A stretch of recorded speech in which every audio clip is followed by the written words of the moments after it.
Today's story starts like many other true crime stories. However, this one comes with a very unexpected twist at the end, one that is exceptionally brutal and graphic. As such, viewer discretion is advised.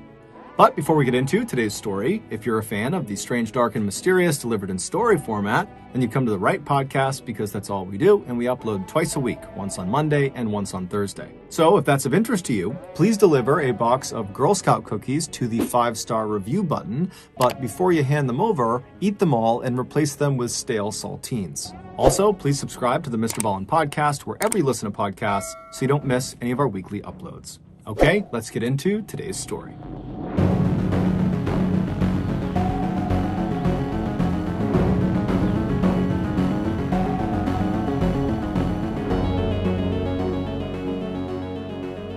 Brittany Norwood was born in 1982 in Federal Way, Washington, which is a small city located about 20 miles south of Seattle.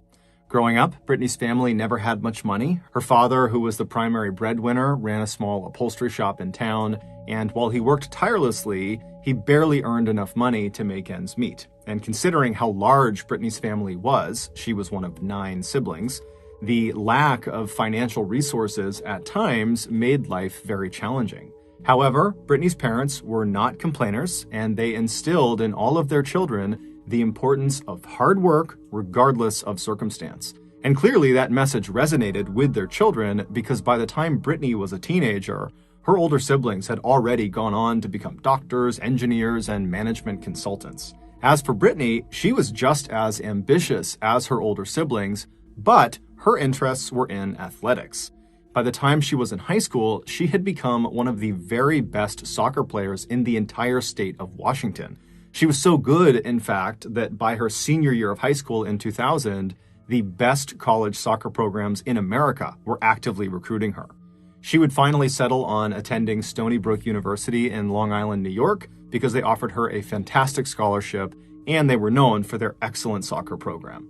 Brittany was incredibly proud of her scholarship. It not only represented the hard work pays off motto that her parents had preached all of her life, but it also lifted a serious financial burden off of her parents. So in the fall of 2000, Brittany left Washington State and headed east to New York to begin her collegiate career. But right away, she struggled. Brittany had never left home before, and now she was suddenly 3,000 miles away from her family and her friends, and she missed them terribly. Within the first few days of being at her new school, she called her family and told them how much she missed them and how she kind of regretted coming to New York in the first place, but they reassured her that she had made the right choice, that these feelings were normal, and she just needed to give it some time. But despite taking her family's advice and sticking it out at Stony Brook, Brittany never really felt like she belonged there.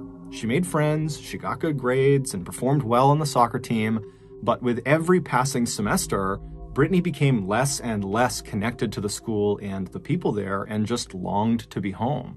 And so with that in mind, in 2003, so 3 years after she had arrived at Stony Brook, Brittany was at her school feeling down about her situation when she had a serious lapse in judgment. Brittany, who had never gotten in trouble in her life before, randomly stole one of her teammates' things out of their locker.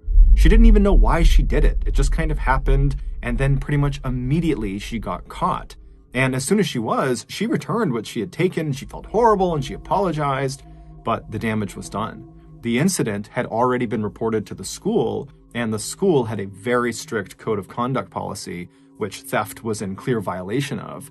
And so Brittany had her scholarship revoked, and without it, her family could no longer afford the school, and so she had to come back home.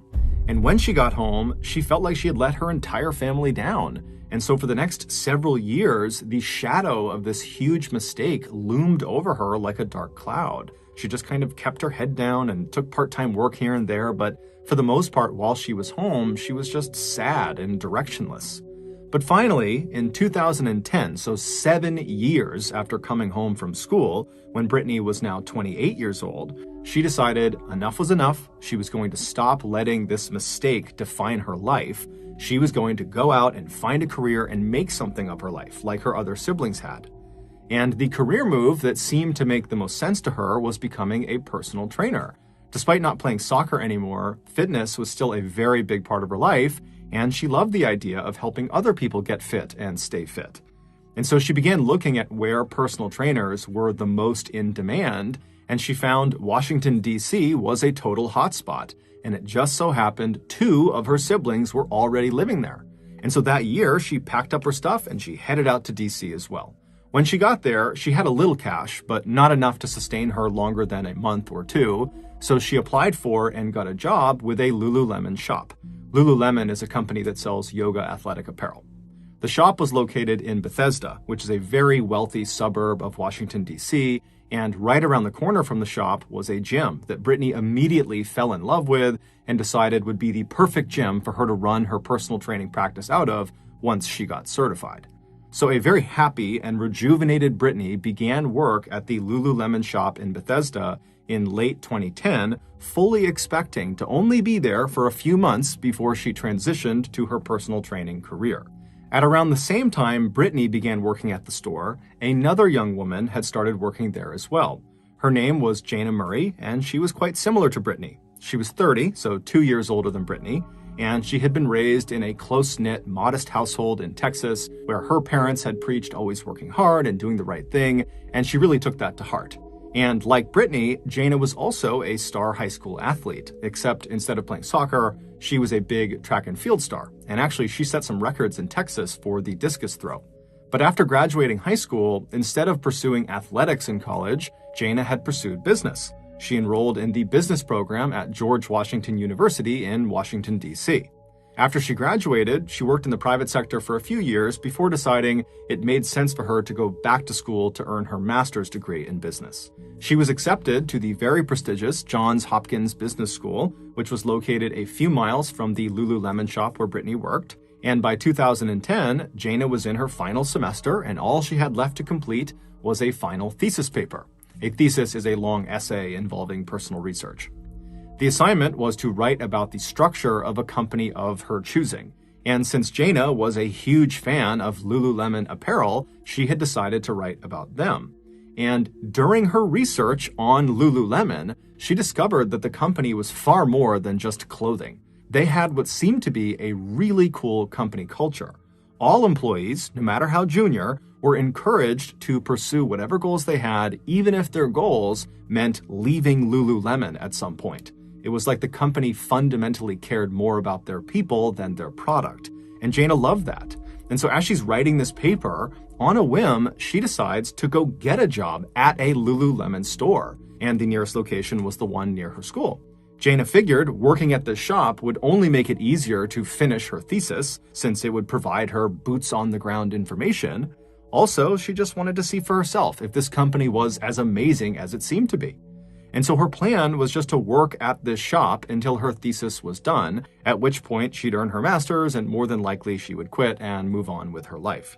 So in late 2010, when Brittany and Jana found themselves working at the same Lululemon shop in Bethesda, they were aware of each other, but really didn't know each other. Their only interactions were when their shifts happened to overlap, which did not happen very often. But when it did, they were perfectly nice to each other. They would chit-chat, but they were coworkers, not really friends. However, a terrifying event was about to link them together forever. On the evening of March 11th, 2011, Jana and Brittany were working together at the Lululemon. It was an uneventful shift. They chatted, they helped customers, and in between all of that, they would knock out whatever closing duties they were responsible for so that when closing time came, they could leave quickly.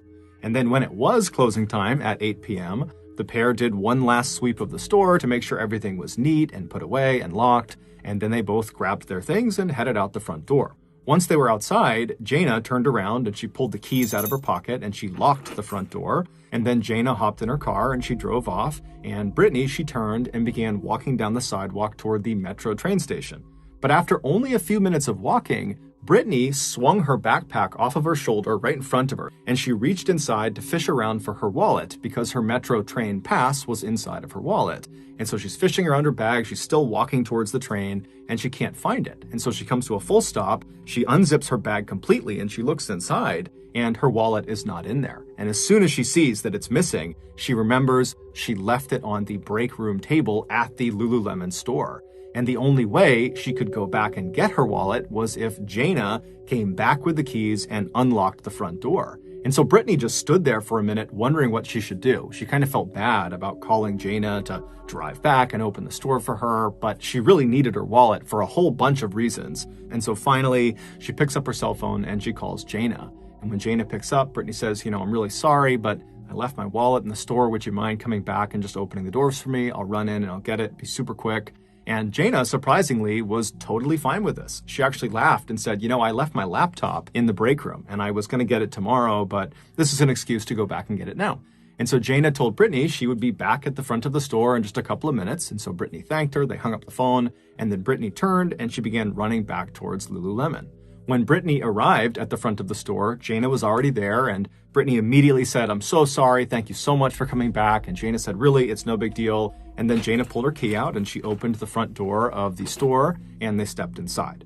The layout of this store was basically just a big square where the front door entered the square right in the middle of it. So you step inside, you're in this kind of main shopping area. It's just this one square. And then all the way at the back, kind of lined up with the front door, behind the cash registers, was this employee-only hallway that went straight back about 7 or 8 feet. And then it reached this T intersection where if you turned left, there would be another hallway that went straight for maybe 10 or 15 feet. And it would come to a dead end at a door, and that door would lead to a bathroom. And then if you were standing in front of that bathroom door and looked left, there would be another door that led into a very small kitchen. And then if you went back to the T intersection and turned right and looked straight ahead, you would see another stretch of hallway that was about 10 or 15 feet long. And it would look exactly like the left hallway, except at the end of the right hallway, there was no door to a bathroom. It was just kind of a dead end. But at the end of the right hallway, if you walked all the way down it and then turned right,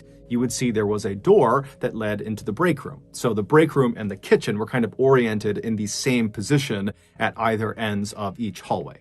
And so the two women go inside the store with Brittany in the front. They get inside, Jaina flips on the lights, and they walk across that square main shopping area. They go past the cash registers into that employee-only hallway. They go straight down, they turn right, they make their way down the right hallway, and then they open the door to the break room, and they go inside. Brittany very quickly found her wallet. It was on the table. She grabbed it. And so after she had her wallet, she just left the break room and began walking back out towards the main shopping area and the front door. Jaina was only a couple of seconds behind her. She grabbed her laptop and then she left the break room. She walked back down the hallway. And as she turned back into the main shopping area, she kind of had her head down. She was fiddling with her laptop and her phone. But even though she wasn't looking up, just looking down, she could tell right in front of her, Brittany had come to a full stop in the middle of the main shopping area. And so as soon as she saw that, she stopped what she was doing and she looked up. And immediately she could see why Brittany had come to a stop. There were now two men wearing all black with black ski masks on that were standing between them and the front door. The following morning, the Lululemon employee who was supposed to come in that morning and open the store and work that day, she turns onto the street that the shop is on and she begins walking towards the front door. It's a bright, beautiful, sunny morning. There are lots of people out going about their daily routines. And so this employee, she walks right up to the front door of the Lululemon. She's not really looking into the store. She's kind of got her head down and she fishes in her pocket. She pulls out her key that opens the front door. She slots it into the lock and she turns it to unlock it. And right away, she feels no resistance. The door was already unlocked. And so this really gets her attention and she looks up, but there's a glare on the glass from the sunlight, so she can't see inside. And so she just pulls the key out of the lock and then she pushes open the door and she takes a very tentative step inside. And right away she sees the entire store is destroyed. There are shelves knocked over, there's clothing everywhere, it's a complete mess. And before she can even process what she's seeing, she hears what sounds like moaning coming from the back of the store, basically back in those hallways. And so this employee is terrified, and instead of going in to investigate, she just turns around and leaves the store and immediately calls 911.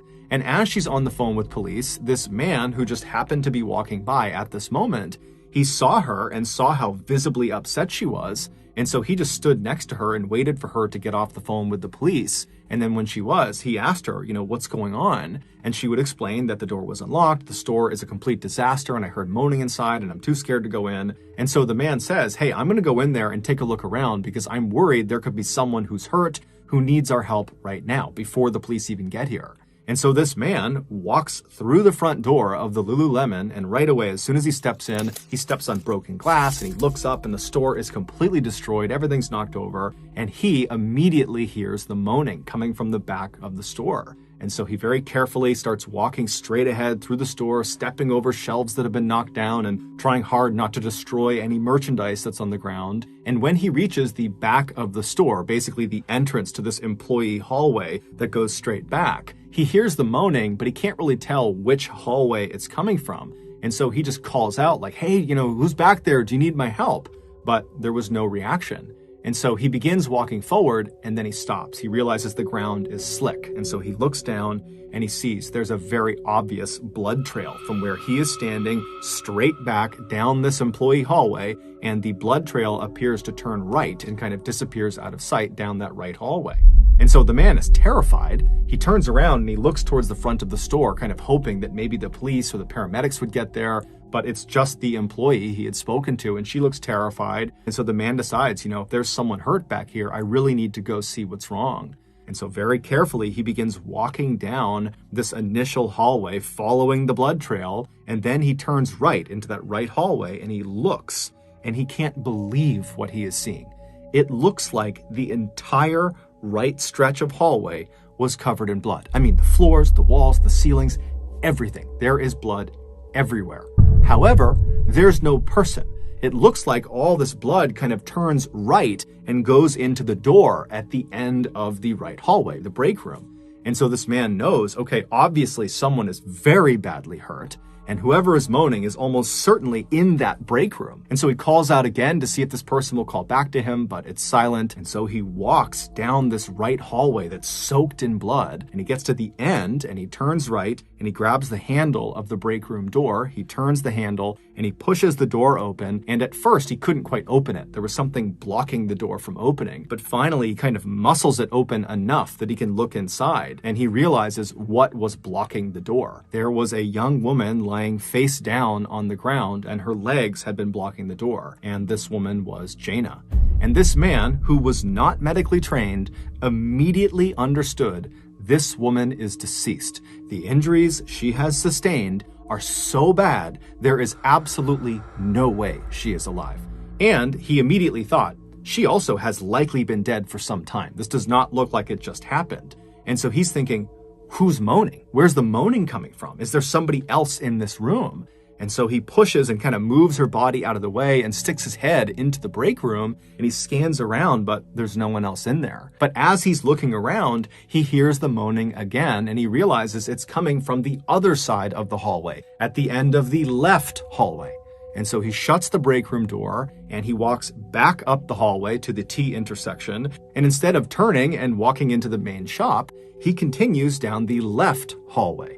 And he goes all the way down until he's standing in front of the door that leads into the bathroom, and to his left is the door that leads to that kitchen. And as he's standing there, he just kind of yells out, hey, whoever's in here, say something, because he doesn't know what door they're in. And he hears the moaning, and it's coming from the door right in front of him, the bathroom door. And so he opens the bathroom door, and immediately he's struck by all the blood all over the bathroom. And lying on her back on the ground is another young woman. It was Brittany. Her hands were zip tied together and attached to a pipe on the side of the room, and she was covered in blood. There were obvious stab wounds and slash marks and bruises all over her. And at first, this man assumed she must be deceased, and there must be a third person in this bathroom who's doing the moaning. But then he was startled when Brittany made this low, guttural moaning sound, almost like the sound of an animal dying. And he realized that was the moaning he was hearing. It was Brittany. At that moment, the police had arrived. They had rushed inside. They grabbed this man and escorted him out. They secured the scene, and then the paramedics came in, and they would confirm that unfortunately Jaina was deceased. And then when they went to Brittany, they found that she was still clinging to life. And so they put her up onto a stretcher and they began wheeling her out. And as she was being brought out of the store, the paramedics began trying to talk to her.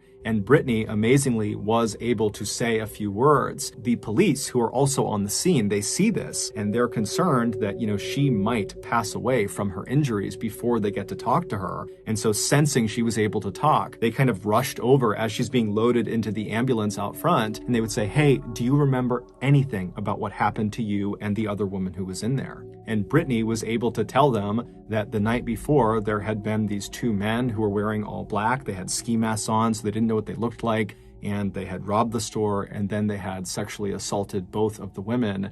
But Jaina had apparently fought back so fiercely that they had killed her before they left. And so after she tells police this, the ambulance gets shut up and she's taken away to the hospital. And then the police immediately go into the Lululemon store to get the security footage from inside the shop to see if they can get some footage of the attack and see what happened. But unfortunately, the only camera this store had was on the exterior of the back of the building, just kind of looking out at a parking lot. There were no cameras looking in the store or at the front of the store. You have to remember, Bethesda, where the store was located, was considered to be extremely safe, very low crime neighborhood. And so more than likely, that was why this store did not have a security system. And so very frustrated, the police pulled up the only footage they could, which was this exterior camera. And sure enough, the night before, around midnight, the camera picked up two men wearing all black with their hoods up, running away from the store. And so there was really no way to identify who they were. All they could tell was, one was fairly tall. But nonetheless, they pulled the footage and they gave it to the media. And then that day and into the night, the local news played this footage on repeat, asking people in the area to come forward if they know who these two guys are. But by the next day, when the media and the police investigation had turned up nothing on these two guys, the police added a $150,000 reward for any information about who these two guys were. But after 48 hours since the discovery of this crime, still no one had come forward with any meaningful information about who these guys were, and so the police were kind of at a dead end. And so some of the detectives decided to go back to the Lululemon shop to walk the crime scene again to see if maybe something was missed in the initial search. And so the police, they come back to the shop, and it's being guarded 24/7 by police at this point. There's yellow crime scene tape outside blocking people off. And so the detectives arrive, they go underneath the yellow tape, they go past the security, they go inside, and then one of the detectives just walks straight to the back of the store and just kind of stands there near the registers looking around. And as he was looking around, he began looking at all of the bloody footprints that were on the ground. Now, by this point, all of the prints had been accounted for except for one set. There was a men's size 14 shoe print that had been spotted in several locations in the store, and it was just kind of assumed that it belonged to one of the killers. The thing about this print was that the treads of this shoe were fairly unique. They had a distinctive and fairly easy to recognize pattern to them. The police knew about this shoe print, but to be honest, they hadn't given it much thought because they felt like the print only seemed to confirm that a relatively tall man had been involved in this crime. But as this one detective stood in the back of the store and was just kind of looking around, he noticed a bin of shoes on the ground in the store. These shoes were there for shoppers to put them on when they were getting their pants hemmed and fitted to them. These shoes were not for sale. They were just kind of random shoes that were there effectively as props to make sure people's clothes fit properly. And the detective noticed one of the shoes at the top of the pile in this bin appeared to be a large men's shoe. And so purely out of curiosity, he reached down and he flipped the shoe over to look at the treads. And to his shock, they were an exact match to the unique treads on the size 14 bloody print.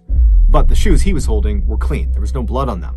So the detectives, they kind of all converge on the shoe, and they're thinking to themselves, did the attackers come in barefoot and perpetrate this attack with store shoes on and then afterwards clean them and leave them behind? Or is it just a crazy coincidence that one of the attackers happened to have the exact same style shoe and size as the one in this bin? They had no idea, but they felt like this was significant and they needed to get to the bottom of why this kind of random shoe in the store matched this print.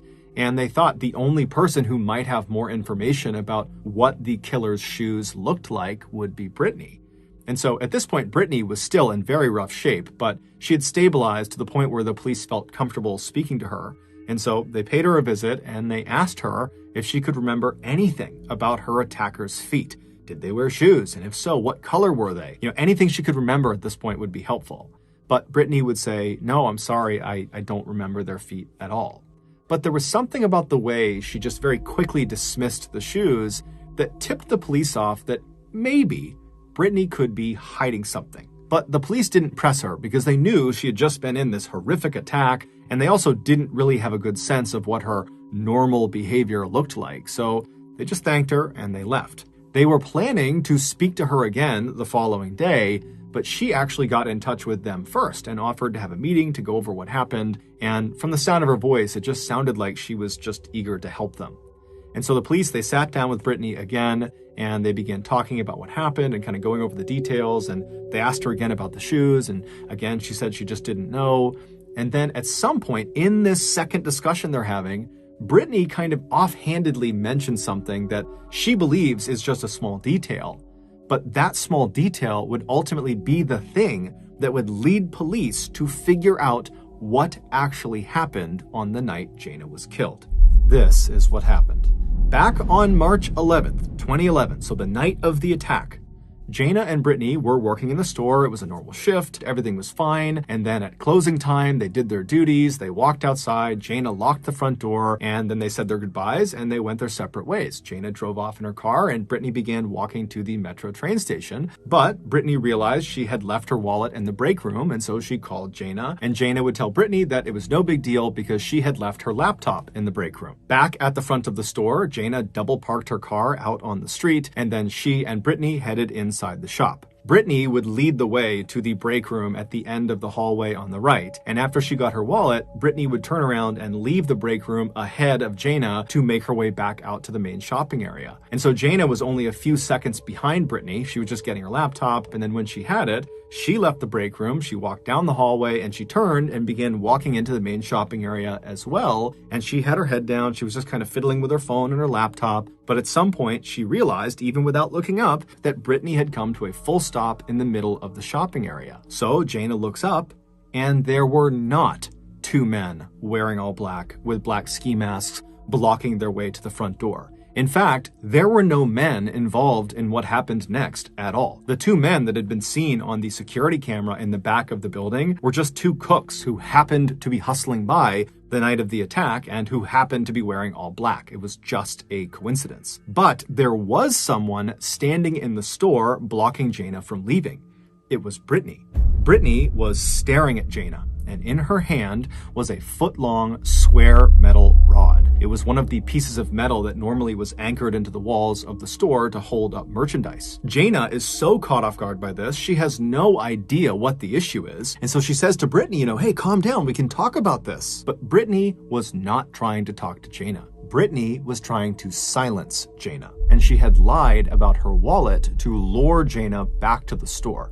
This was a setup. Earlier that night, during their shift together, Jaina had caught Brittany stuffing a pair of yoga pants into her bag and had confronted her about it. And it's believed Brittany was worried Jaina was going to tell their boss about it the next day and that Brittany would be fired because of it. And then once again, her life would be derailed and she would be humiliated, and Brittany just couldn't have that. And so as Jaina slowly began to back up into the hallway with her hands up, trying to calm Brittany down, Brittany began to advance on her. And as soon as she did, Jaina screamed and turned and ran down that employee hallway. She turned right and bolted down the hallway towards the break room. She grabbed the break room door and she was trying to get it open, but before she could, Brittany had caught up to her and she smashed her over the head with the pipe. Immediately, Jaina turned around, she put her hands up over her head to protect herself, and she begged Brittany not to hit her again. But Brittany wasn't listening. Brittany just wound up and smashed her across the arms with the pipe. Jaina began screaming out and pleading with her to stop, but Brittany just kept on going. And for the next several minutes, Jaina just stood at the end of this hallway in front of the break room door, just trying desperately to protect herself with her hands. But Brittany was so strong and fast, and she kept striking her on her head and on the sides and anywhere else she could land a blow. The blood spatter on the walls of the end of that right hallway would later reveal that Jaina had gradually moved from a standing position down to the fetal position, meaning Brittany had literally beat her until she collapsed on the ground. And when Jaina hit the ground, she must have known she was trapped. There was no escape route for her, and she was so badly wounded that even if there was a way to go, Brittany was going to catch up to her and Brittany was going to stop her. And so Jaina just began quietly begging for her life. But Brittany had other plans for her. At the end of that right hallway that they were both in, Brittany had noticed a red toolbox was on the ground in the corner. And so around the time Jaina had fallen to the ground and was begging for her life, Brittany dropped the metal pipe and she casually opened the toolbox, revealing screwdrivers, nails, wrenches, hammers, all sorts of tools. And one by one, Brittany began reaching into this toolbox, taking out a tool, and then smashing, cutting, slashing, and beating Jaina with it. It would take Brittany roughly 10 minutes to cycle through every single tool in that toolbox. But shockingly, despite being dealt 330 significant wounds, Jaina was still alive and she was still pleading for her life. Frustrated, Brittany stood up, she chucked the tools on the ground, she turned around and she walked down the hallway all the way to the kitchen at the other end of that left hallway. She went inside and she grabbed a large knife. Then she marched back into the hallway. She went straight down all the way to Jaina. Jaina is still begging for her life, and Brittany just reaches down. She grabs her hair with her left hand and pulls her head forward towards her. Then she takes the knife with her right hand. She raises it up and she brings it smashing down into the back of Jaina's skull. The knife would pierce her skull, it would pierce her brain, and that would be the killing blow. Once Jaina was deceased, Brittany simply got to work, staging the store to look like a robbery gone wrong. The first thing she did was drag Jaina's body out of the hallway and into the break room. And then once the door was shut, she headed out to the front of the store and just walked straight outside and climbed into Jaina's car that was still double parked outside. And she drove that around the block to a parking lot. And then when she got back inside of the shop, she went to that bin of shoes used for fitting pants. And she took out the size 14 men's shoe, she put them on her feet, and then she began walking around in the pool of blood underneath Jaina in the right hallway and began tracking the bloody prints all over the store to make it appear like a man was involved in the attack. And then after cleaning the shoes, she ransacked the store, and then she grabbed a knife and a screwdriver and she headed into the bathroom where she repeatedly stabbed and slashed herself before tying her hands and her feet with zip ties. At 8 a.m. the next morning, she was discovered. The seemingly small piece of information that Brittany kind of accidentally gave to police during that second meeting, this piece of information that kind of broke the case, that came when the police asked her if she knew what kind of car Jaina drove or if she'd ever been inside of Jaina's car. And Brittany would say, "No, I don't know what it looks like and I've never been inside of it." But a couple of days later, when Jaina's car would be found and the police would search it, they would find Brittany's hair and DNA all over it. So they knew Brittany had been lying to them. And so this is what ultimately led to Brittany's arrest, and she would later be convicted of first-degree murder and sentenced to life in prison without parole. Thank you for listening to the MrBallen podcast. If you enjoyed this episode, please deliver a box of Girl Scout cookies to the 5-star review button. But before you hand them over, eat them all and replace them with stale saltines. Also, please subscribe to the MrBallen podcast on Spotify, iTunes, Google, Amazon, and everywhere else you get your podcasts. This podcast airs every Monday and Thursday morning. But in the meantime, you can always watch one of the hundreds of stories I have posted on my YouTube channel, which is just called MrBallen. If you want to get in touch with me, you can send me a message on any major social media platform. My username on all of them is just @MrBallen. And yes, I really do read the majority of my DMs. Lastly, we have some really cool merchandise, so head on over to shopmrballen.com to have a look. So that's going to do it. Until next time, see ya.